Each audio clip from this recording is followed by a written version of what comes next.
Welcome to the Man Cave Podcast with Dan Casper.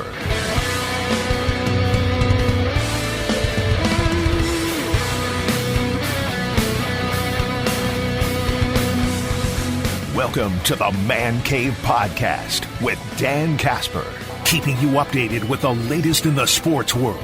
It's time for the opening drive with Dan Casper. What is up, everybody? Welcome to this episode of the Man Cave Podcast, brought to you by our good friends from Hy-Vee and Toys and 4. Don't forget to check out the Swag Cave, brought to you by Resonance Branding Company. That link is in the podcast description. If you want to get your show or podcast swag, Resonance Branding Company's got that for you in our Swag Cave.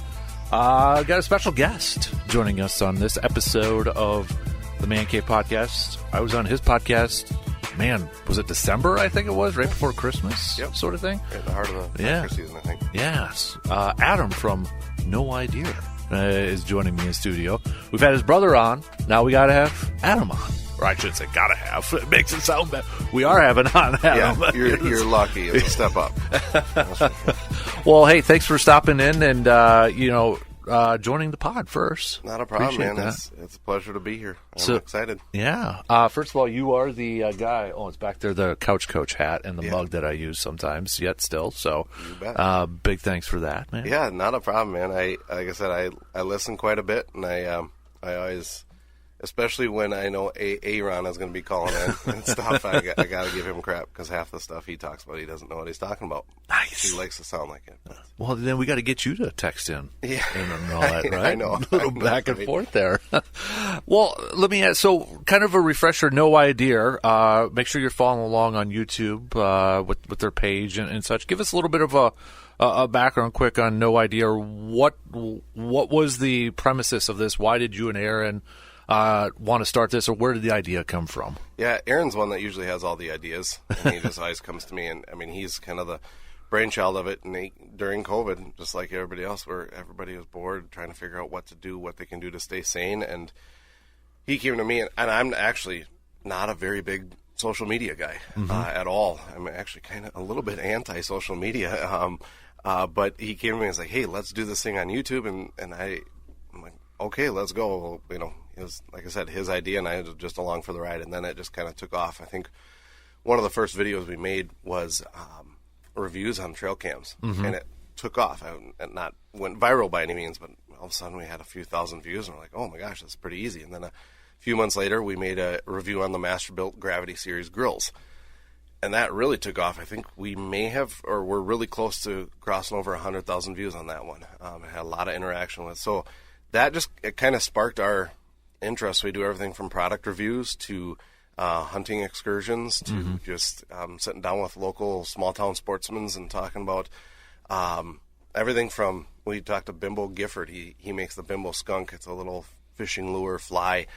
We've had him on our podcast, and we've covered bait shops and cover ourselves ice fishing and falling into ice holes and just doing stupid things that generally speaking, we have no idea what we're doing. We're just along for the ride. And I feel like the connection we've made with listeners, or at least our target, are the people like us that I do think most of us like to talk smart, like we're going to today, but we really have no idea what we're doing. We just kind of get our stuff off of YouTube anyways. So I got to ask, how's the boat coming along? Holy cow, man. It's a lot more work than what we thought. Right. Which I think that's what most people saw it. You know, we got a little smitten when we first saw it, and we're like, oh my gosh, this is going to be excellent. I will say this, Aaron's probably done 90% of the work. I know my wife won't listen to this, but I just keep sending him Venmo, and here you go, here's my half, and all that kind of stuff. But we recently sent the motor in. We just posted a little teaser about that. We got an episode coming out about the motor.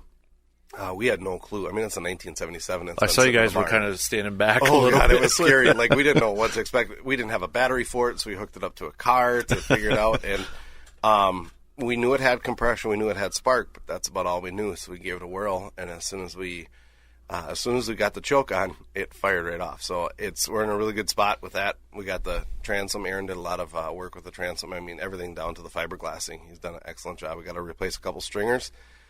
And then we got to lay some conduit because we're gonna rig this thing up to be kind of a bow fishing boat, a duck hunting boat, and then take it out fishing in the summer too. Nice. So I know last time I I was talking with you guys. I think it was in the driveway. It was just purchased or something like a couple months beforehand or something. Yep. So I've been kind of curious to see where you guys are at. I think right more now. than anything, I think Aaron's wife will be happy when that thing is done and gone. Because right now he dragged it around the back of his house, and it's just kind of sitting back there. We got to get it painted next and get those stringers in. So Getting closer, right? Yep, absolutely. So we're going to be talking about a couple different things here. A lot of it is kind of grilling and such. So I want, because you've done videos with that too, with like tomahawk steaks. I remember you guys were doing on. Where did the grilling, the cooking sort of thing come from your side? Was that just something that you kind of grew into, had a liking for? Or where did that kind of interest spark from? I think we all go through this phase in our lives where it's a graduation called children and dads. And then all of a sudden I got this dad bod, and along with a dad bod, you gotta get into smoking meat and grilling stuff, right? Yep. It really was just a phase of my life. I've always ironically been into culinary. My in-laws are Italian. Nice. Yep. And as soon as I married into an Italian family, it was like, okay, it's game on. Yeah. You got to take this stuff serious. So everything from sugo, spaghetti sauce, pasta, all that kind of stuff. But that also translated into outdoor cooking. I got really into. I made this. We never did an episode because we made it before we started No Idea. But it was my neighbor bought 4 doors, 6-panel doors to put in his house. Okay. He bought the wrong size. They were unfinished. So I was like, hey, can I make a smoker out of that? Can I just buy those from you? So he gave me these 4 6-panel doors. I put them up. It looks just like an outhouse. And then I put a heat source, just a turkey fryer inside, and was able to put a steel plate on top of that, put wood chunks on it, and I was able to really fine-tune the controls of that. So in our backyard, you can imagine how happy my wife was. It's no longer there. It's up at our cabin now. But that was kind of the first real smoker that I built and made, and kind of started with that and did some ribs and did some brisket. I had quite a few flare-ups. That was a little bit of a struggle with that, getting all that dialed in. But I just started that. But that opened up conversations and started to build networks. And I think that's the biggest thing of all this is just conversations like we're having today, reaching out to people. My biggest source of information is a former colleague of mine, Jimmy Meyer is his name. I used to be a marketing teacher at North High School. He's retired now, but he's now he's a certified barbecue judge and travels all around the nation, judging official, Kansas City barbecue, all that kind of stuff. He's all over the place. So anytime I got questions, I went to him. Good source. Yes, it's a great source. So, I just started with what everybody starts with, ribs, and then I dabbled in brisket a little bit. That's nervous because you don't want to ruin that expensive of a piece of meat. So I really like doing pork butts because it's a lot cheaper. You cook them kind of the same way. And then that just evolved into watching more YouTube videos. My big inspiration when it comes to barbecue specifically is Aaron Franklin out of Central Texas. He has a lot of really cool shows on PBS and his YouTube channel and things like that. Just very straightforward, down to earth. There's a lot of you get into a certain level of, especially barbecue. There's a lot of egos too. Yeah, I can imagine. I've done a couple barbecue competitions, and I hate it because my ego is really hurt. One of the I did a backyard competition once, and I won it. The judges were just random people. Then I got into a couple more official ones, and I just sucked. It wasn't good because competition barbecue is way different than what my 8-year-old daughter likes. You know what I mean? Yep. So I call it consumer barbecue. I like what for instance, ribs. Competition, you can't have them fall off the bone. Oh, really? My daughters love them to fall off the bone. The competition ribs, you got to have the chew. You got to be able to bite it. You got to see your bite mark. Where my family, not just my daughters, but my wife and my in-laws and my parents, I cook them in a certain way, and that's the way they like them. And that's, I think, the most important thing, especially, if you're somebody who wants to get into barbecue in competitions, there's 2 different, it's kind of a fork in the road. There's the consumer way, which you're cooking things a certain way in a certain flavor. Especially in the Midwest, we kind of got a pretty plain palate. We don't like a ton of pepper, that kind of stuff. Or a competition barbecue goes a little bit different direction than that. So that's where, started there, thought, hey, I want to maybe go the competition route. Absolutely not.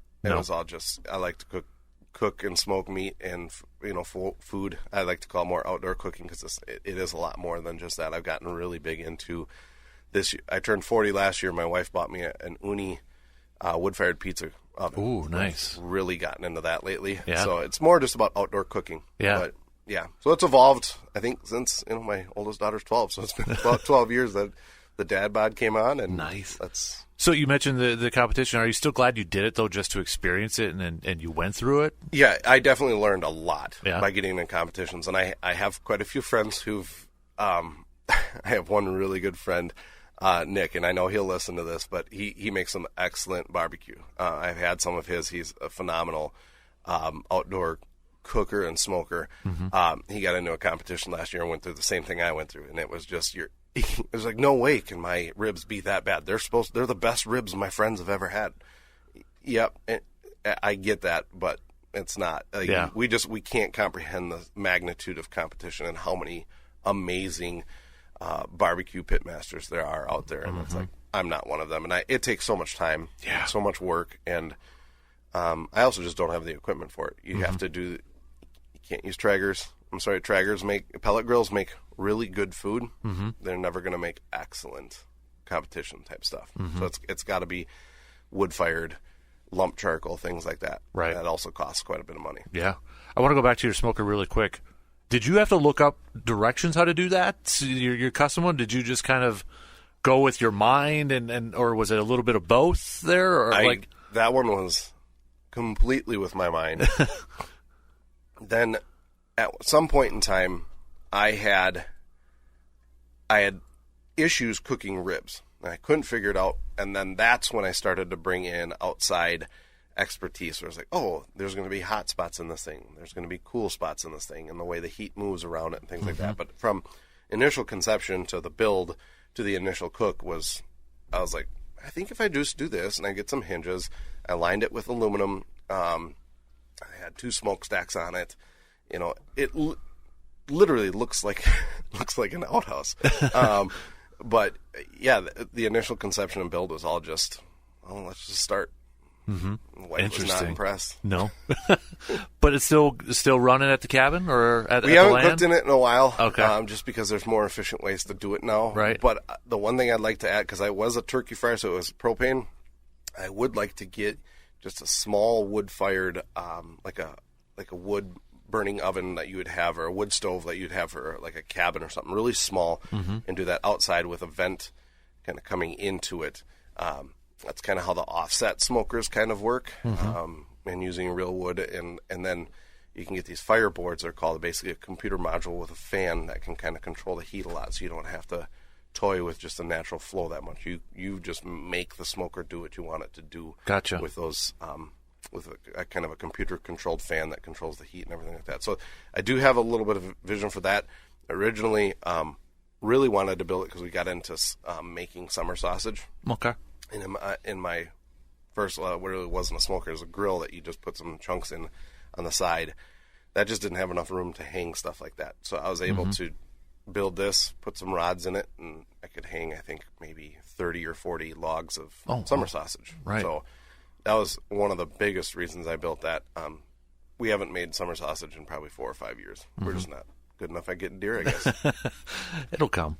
I'm the same way too, man. It's been a while since I've actually gotten something to be mounted. Yes. That sort of stuff out there. Yes. So we're going to talk about a couple different things here this morning, and because you did a fantastic job. You sent me a list, a Word doc of different topics and all that, and these 3 kind of jumped out to me just timing wise, time of year, and that. So we're going to talk a little bit about making some fish. We got some brats, of course, and then tailgating here a little bit because we're actually getting close to football season, believe it or not. So let's start off with fish. Yeah. With fish, and there was actually something on your list too. I like the one line on there about like eating bass and all that too, which because it's. I'm glad you said that too, because does it have that connotation that you can't eat bass? Do you think quite a bit out there? It absolutely does. Yeah. You think about bass, catfish, bullheads, things like that easily has a connotation. Everybody thinks, well, they sit in the muddy, murky water, the warm water. They sit under the lily pads, that kind of stuff in the shallows, or if it's catfish, bottom feeders, things like that. It's going to taste like what you eat. And there is some truth to that a little bit. But a lot of it is time of year, even spawning seasons, pre-spawn. I'll get scientific, and I do sound like I know more than what I do, but again, part of this, like I said before, is a lot of networking and reading and educating yourself about it. The Meat Eater, Stephen Ranella, they have some amazing articles on this and some amazing contributors. It's not just Steve that does it all, but they've got some amazing contributors that provide some awesome information as a great resource. But even things like pre-spawn versus post-spawn, I know some of our season regulations, dictate that. But the way their bodies, the fish and their bodies work and things like that, a fish could taste muddy this week, and then 3 weeks later tastes completely different, just based on the temperature of the water, all that kind of stuff. So there is a certain level of truth to that. But at the same time, when they say, oh, they're bottom feeders, they're just eating crap, well, pigs don't even eat that well. Right. And we really like pigs, right? Bacon and all that kind of stuff. So a lot of that is preparation. If you take a slab of pork belly and you slice it up without curing it, it's just going to taste like a fatty piece of pork chop. But you have to cure it. So it's all kind of about that preparation. Same thing goes with fish. Handling it properly. A lot of people like to just take them, throw them in the freezer, and go from there. Bluegills, crappies, that might be okay. But if you have something that is maybe a little more delicate or a little more finicky, then you're going to, I think the best fish are just fresh fish. You catch them, you eat them, you don't freeze them. Even just you're gutting them right away, you're bleeding them out right away. Because as soon as rigor mortis on a fish starts to set in, even it changes the protein makeup within the cells of the fish. Again, I know it's getting pretty scientific here, but it's all information that once you know, and it's like, oh, this makes a lot of sense. Yep. So with that, we really like bass. I don't think the lake that we're on up near Hayward, there's a lot of stunted bass. So you don't catch much, a lot over 18 and 19 inches, pretty good sized bass up there. They want them gone. There is a lot of bass fishermen, and it's the irony of bass fishermen don't like to eat their choice of what they're pursuing is really, really silly to me. Right. But we like them. We don't eat a ton, but they're a big fillet, and we also deep fry a lot of stuff, deep fry and pan fry, and there's not a lot of stuff that's not good when it's deep fried or pan fried. Yes, so, I agree. Bullhead's one of the best ways I've ever had bullhead was smoked, brined for like a day. I was going to ask about brining fish too. So you do that? Okay. Yeah, with certain ones. Certain ones? Okay. And that's more or less to prepare them for the smoking itself. But yeah, smoked bullhead was one of the best. Obviously similar to a catfish type of a thing. I'm also a big blackened catfish fan. I mean, and I know you go to a restaurant and a lot of that's going to be your farm raised stuff. Right. But educate yourself the difference, getting into between channel cats and flatheads and things like that.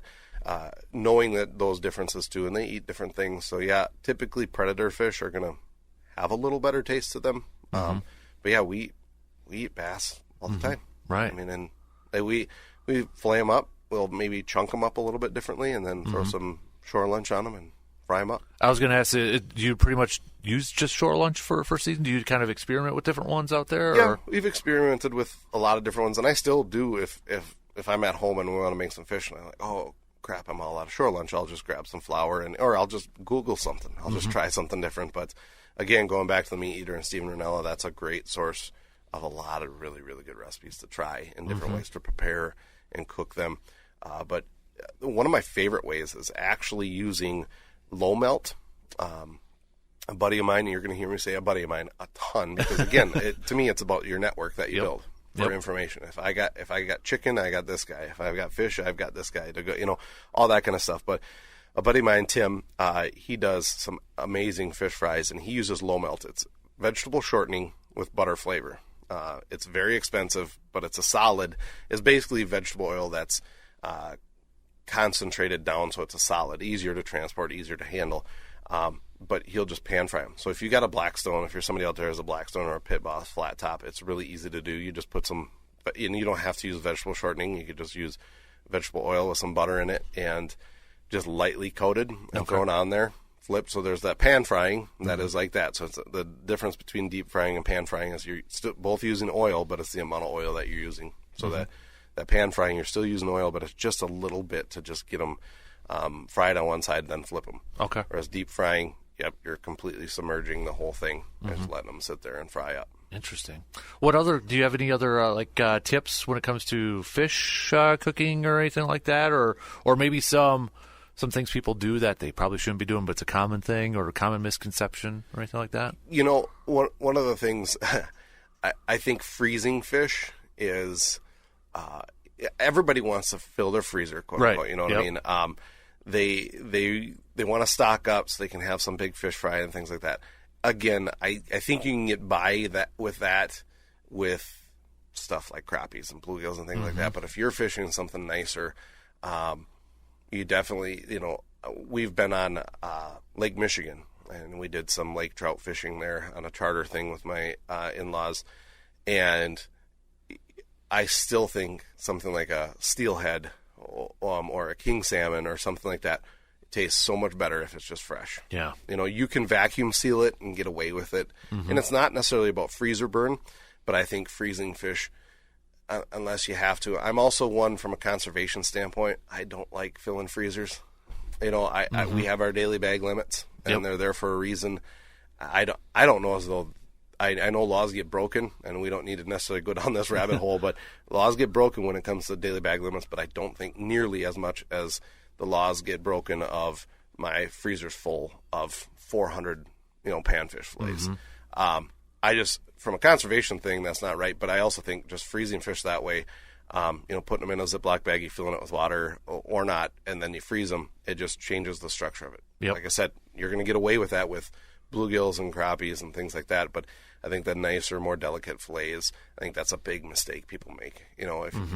If you're going to go out fishing, plan for a fish fry that night or a couple of days, and you can keep them in the fridge, gut them, bleed them out if you need to, and then just keep them as fresh as you possibly can. And, it bounds to happen, too.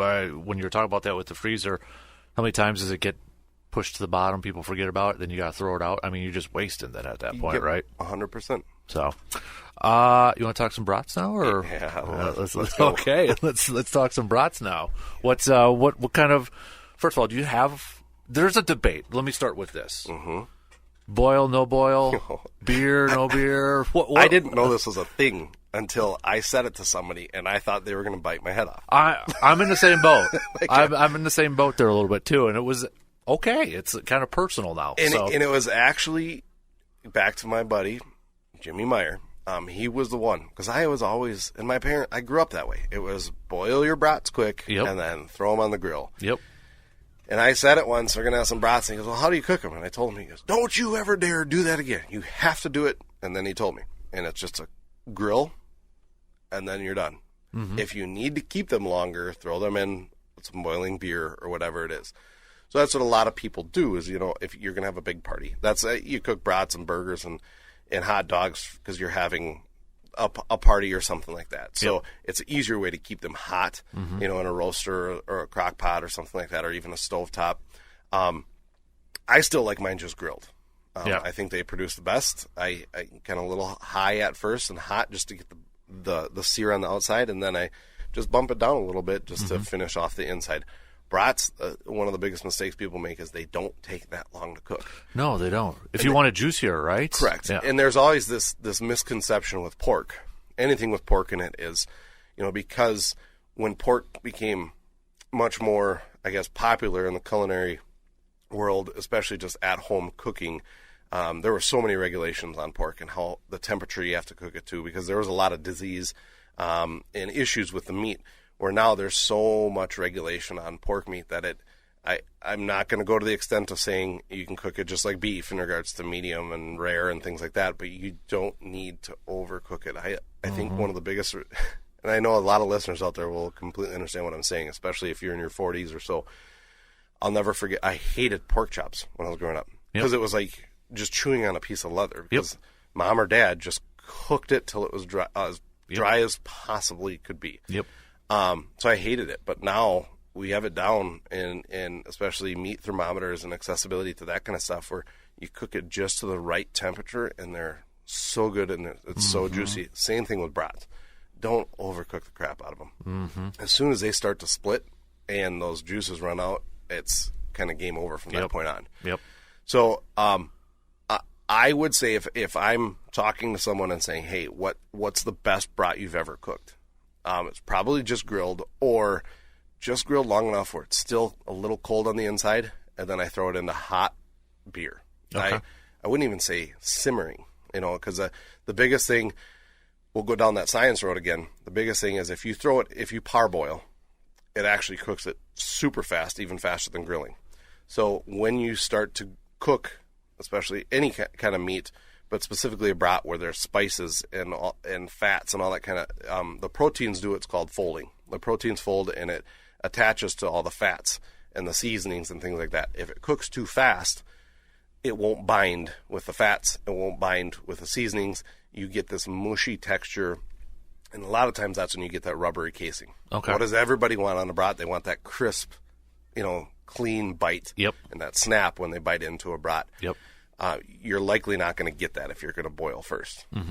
I know somebody out there is going to say, well, no, that's how we've always done it. We've boiled them and then throw them on the grill and they're crispy, and that's great. Keep doing it. I'm not telling you you're wrong. Again, going back to I cook it for I want my 8-year-old daughter to like it. Exactly. Yep. That's why I do it. But I've produced the juiciest brats that way. And then they just sit in a hot bath of beer to finish cooking through a little bit, and they are as juicy as possibly can be. There is, because I'm in the same boat as you. That's what I grew up as, is like you have to boil it first. It's like it gets cooked first and then you sear it. But then I tried it the other way. You could tell the difference. There is a huge difference. Juice, like you mentioned, it's juicier that way. Yeah.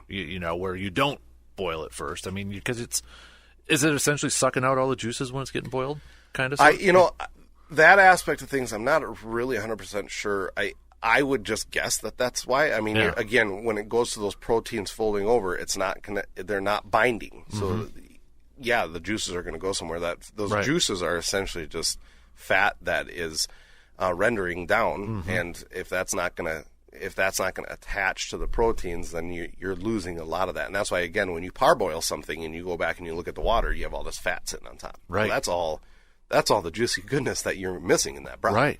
So that's a big part of it, I think. I've seen a lot of people boil it before tailgating. They'll, boil it and put it in a bunch of Ziploc bags or something like that, and then, already got it halfway done sort of thing. And it's just, I don't know. And that's why, and when you're doing something where boiling isn't accessible, I would just forget about the boiling. Don't do it at all. Just cook your brat on the grill. Yep. You know what I mean? Don't even worry about it. It's going to turn out great. And I think more and more people, there's even some, my wife calls me Mr. Google because I will Google it, and there are some articles out there if you just do a quick Google search about this. Obviously, there's a million things, but you're seeing more and more consensus on just grill them or grill them, then boil them.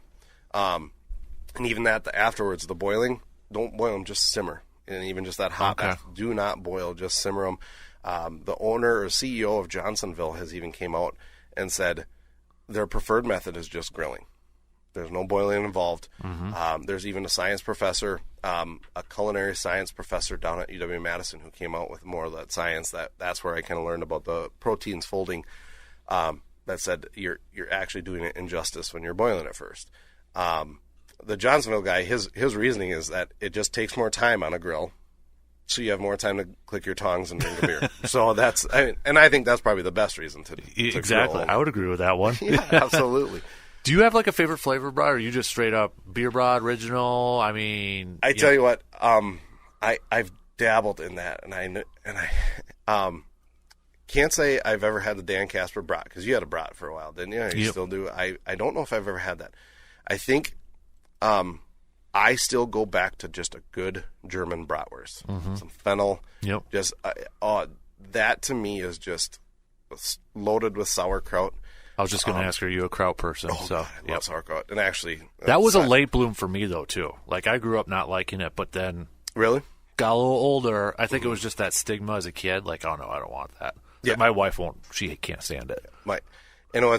I've always liked it just because I was always around it. My family settled from Germany in down by Fall Creek on a farm, and they would make homemade sauerkraut all the time.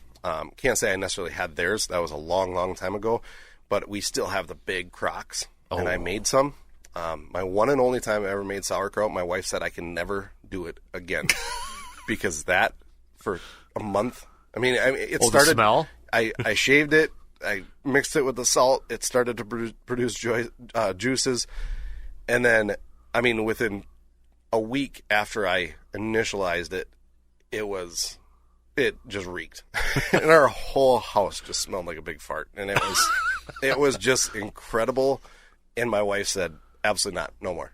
It's like, oh, dang it! It's like I have to. If anybody out there has a facility for me to make sauerkraut that is not near my wife, I'd appreciate it because I miss it. The homemade sauerkraut is absolutely phenomenal. Yep. But yeah, I'm a big kraut guy. I am too. And like I said, just a good German bratwurst is kind of my thing. I know Festival has once in a while they come out with a taco brat, and I've had that. That's been so we'll even put them on just tortilla shells. We'll do the taco brat, and then we just do the taco fixings on it, sour cream and all that kind of stuff. And that's kind of been one that I really liked. I know there's various meat shops in Eau Claire have made. It's like teriyaki and pineapple. Oh, pineapple teriyaki. Yeah, yep. That was a really interesting. That's my wife's favorite one. Is yep. it? Yep. Yeah. From Mike's over there. Yep. Yep. So I like those once in a while, and in moderation type of stuff. I like them here and there, but I still go back to just give me a good German bratwurst. So I got to ask, are you? Because this kind of gets into a debate too. Ketchup or just mustard? Or both? Both. And from a mustard standpoint, again, my preference is a good German mustard, but just a good yellow mustard. Yeah, it's awesome. But I like both. But if I had to say, if they sat them both down next to me and said you can only put one on there, it'd be mustard. I'm the same way. Yeah. I got to do both, but yeah, if I had to pick one, it would be mustard. Absolutely. Yep. So when it comes to brats, though, I mean that kind of transitions. Spit it out, Dan, into our next topic here, which I'm really excited about. So I love tailgating. I think everybody in Wisconsin probably if you haven't gone tailgating once, I don't know if you're not a member of Wisconsin or you live in Wisconsin, whether it's Packers, Brewers, or just even like hunting or something like that going out. I mean, we've all had to have tailgate at any type of level here. So when it comes to tailgate, we could go different routes with this thing, right? Where do you kind of want to lead off here when it comes to tailgating? Well, I'll lead off with kind of to try to give myself a little bit of credibility to the listeners. I've done the trip twice with my wife and Amy and Travis, good friends of ours from Holman. We call it the Wisconsin Holy Trinity, and it's Brewers on a Friday night, Badgers on a Saturday morning, and then Packers on Sunday, and we make the whole trip. We've done it twice, and it's rare when it happens. Like this year, that possibility is not even there. Right. They're not all home at the same time. But each time it takes a lot of tailgate planning for that. And I actually, one of my favorite places to tailgate is Madison. Yep. I do like the big parking lot, in Milwaukee and that kind of stuff. And you really can't beat the Packers tailgating, but I just like the feel of Madison because it's just neighborhood. It's cars just sardined in. Yep. And it's just kind of full go. So, my first time ever tailgating was with Mom and Dad. We'd go down once a year. Our family would, all of our family from Eau Claire. And we'd go down to Milwaukee, and it was a Friday, Saturday, Sunday afternoon game, and then fly back. So that was the first time I was exposed to tailgating. And then it's just kind of gone from there. And again, building that network and just get out and see it. One of the coolest things I think, I used to play football for the Blue Golds. Coached football here in Eau Claire for a little bit.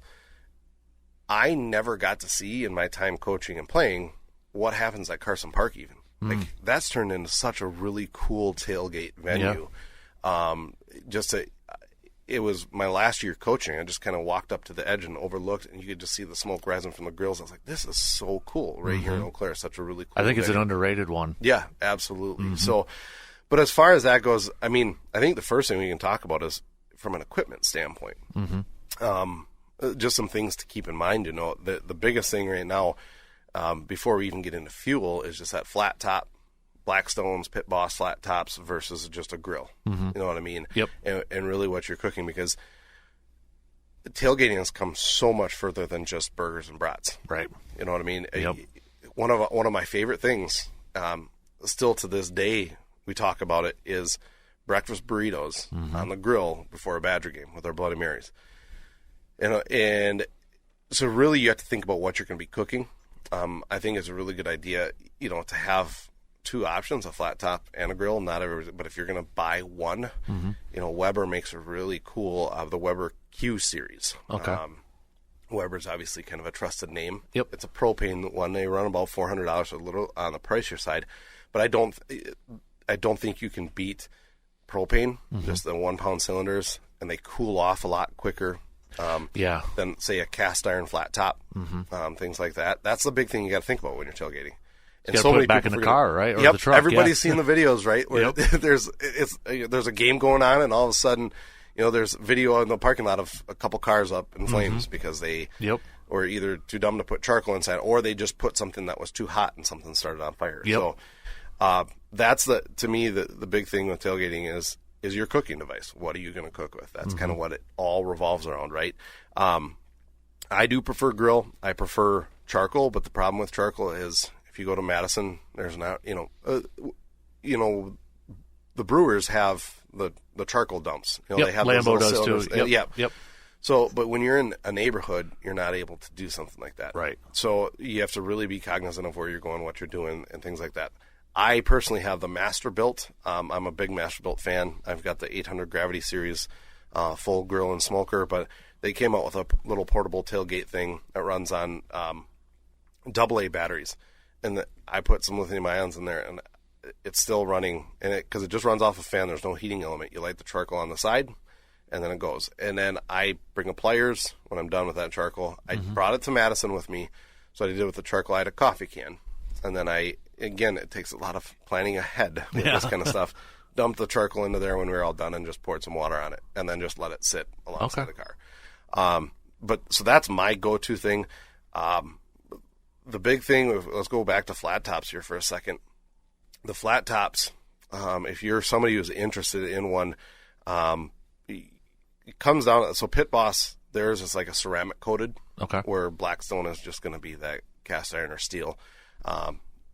Blackstone, that means it's a little more care in regards to it could rust, all that kind of stuff, but you can use metal utensils, you can use anything on it. It doesn't matter if you scratch it or whatever. With the Pit Boss, you can use just your silicone or plastic utensils, and it'll be just fine, but the problem with that is you can't scratch it, so there's a little more care with that. But the really cool release from Blackstone recently was they have a propane air fryer. Now, I want to talk about that for a second, because air fryers, to me, I used to have at home, we used to have the pressure cooker. That was Instapot was a big thing for a while, and then air fryers got popular, and to me, the air fryer has been the game changer. Chicken wings. I think we use that every day or almost every other day in our house. So you think about that, a portable propane air fryer. Yeah. And now you bring French fries into the ballgame. You bring all that how you think about how much you cook in an air fryer. Chicken nuggets for the kids. If you're tailgating and your kids don't like this or that, you can bring some chicken nuggets along and throw them in there. I didn't even know they made such a thing. Yeah, I didn't really either. Yeah. And I was just kind of looking up, again, getting prepared for this tailgating season. This year's latest and greatest for tailgating. And it was Blackstone makes a propane air fryer. The other company, Ninja, has just absolutely exploded in the industry of portable cooking. I know. Were they like the Shredder Ninja? Well, that was the original thing. Was they were really known for like food processor and things like that. Yeah. But now they've gotten into these portable indoor smokers, even these little units and all that kind of stuff. But Jimmy Meyer, when he was down judging some of these competitions, he was walking around, and they had their competition stuff set up. But each team usually cooks some food for consumers as they're coming around to either sell or give away. And he said that the Ninja. The Ninja fryers and smokers and all that kind of stuff were just pumping out food left and right. So it's become really. I haven't done a lot of research on Ninja, but I just know they're absolutely blowing up. Interesting. And anybody who has any outdoor cooking related searches in your social media, it's going to be on your, it's going to be on your radar for your algorithm. Oh yeah, kind of it'll stuff. pop up in ads on Facebook and everything now. So yeah. Yep. So as far as grills go, I don't think you can beat propane. It's going to be the easiest to cool off, get back into a car, things like that. I just brought up that Blackstone air fryer. I'm like, I think I know what I want for my birthday, which is tomorrow. But yeah, no kidding. I have to send it to my wife right away. Yeah, it looks like a pretty cool piece of equipment. No kidding. Yeah, because that's perfect for the little guy over here. He's it's all chicken nuggets all the time. Yeah. He's not into the other stuff yet, but that would be cool. Yeah. The other things, the obvious thing to think about, and again, what I always just try to do is, and I'm such a people watcher anyways, is just go to tailgates and just look. And just come up with ideas. Yep. And be like, oh, that's really cool. Or, if you're a Bloody Mary person, pre-mix the stuff at home. We have on the inside of our pantry door, we have 3 recipes, actually 4. There's 4 recipes on there because they're the 4 recipes we use the most. One is taco seasoning, just a quick homemade taco seasoning. It's posted right there, and just a tablespoon of cumin, all this stuff. There's a buttermilk pancakes. My mother-in-law makes some incredible buttermilk pancakes. She gave me the recipe. It's posted there. I actually made them this morning before I came here for my daughters. There is a jerky seasoning recipe that I have posted right there, and then the last one is a recipe for a gallon of Bloody Mary. So make that ahead of time, throw it in your cooler, then you're not sitting there having to mix everything, all that. You have to bring all those bottles and stuff, right? Correct. Yeah. And we went through like cup by cup and did a whole equation and figured it all out and all that kind of stuff. So the preparation of the food, things like that, prepare all that stuff ahead of time, which leads to have good coolers. And for us, we have 2 coolers. We have our beverage cooler. Don't waste your money on a Yeti for a beverage cooler. Okay. Open, close, open, close, open, close. That's meant to keep ice for, that's meant to throw in a half a moose and keep it for a week on ice type of thing. We have an Arctic, kind of, the knockoff version of the Yeti. It's been okay. There's just not a whole lot of space in it, but that's what we use for our food. We throw our food in there, throw the ice on it, shut it. We don't open it up again until we need our food.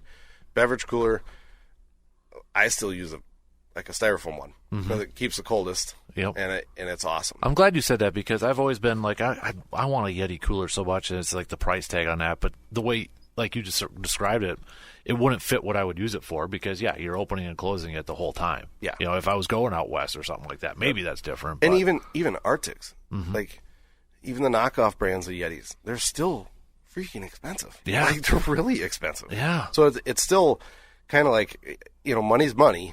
And I don't know. One of the cheats, I think a life hack to share too with the coolers is, I think every household, especially a family household, sometime around COVID, probably went through the HelloFresh phase. You know, it took us about 4 to 5 months to figure out how to really cancel it. But every time they sent you their little ice pack, their box, and they send a little ice pack in it, we saved about a dozen of those. And they are amazing little hacks to throw in your coolers and say, especially those food coolers where they're going to stay colder longer. We throw those in there, and we don't need to buy ice or throw ice on it or anything like that. That's kind of it. And I know there's other box meal companies that send that kind of stuff, but Yeti makes the little cooler packs. I know other companies do, and they're kind of expensive, but the HelloFresh ones are just absolutely incredible how long they last. Yeah, and it makes sense. I mean, if you got to send them in the mail, right? You got to make them last a little bit longer there. So, yep, absolutely. That is a good hack. I never thought of that. Another thing, I think one of the more underrated things is, again, just being prepared for the elements. A tent. Yeah. I mean, just as you can, for $60, $70, you can get a solid tent at most stores in town, and it's so well worth it just to throw a tent. Now you're talking like a pop-up tent, not the canopy. Tent. Okay. Yep, just a little pop-up tent. Or even if you've got a truck, they make some really cool, like canopy extenders that are like a tent that attach to the back of your truck and go over. I think they're critical not just for rain, but also sun. You get down on the concrete of Lambeau Field in the September afternoon when it's hot, or Milwaukee, it's really nice to find some shade that way. And then, of course, obviously, if any rain comes about, I think the tents are just, and you don't even need to bring it out. Just have it. Doesn't take up a ton of space. Yep.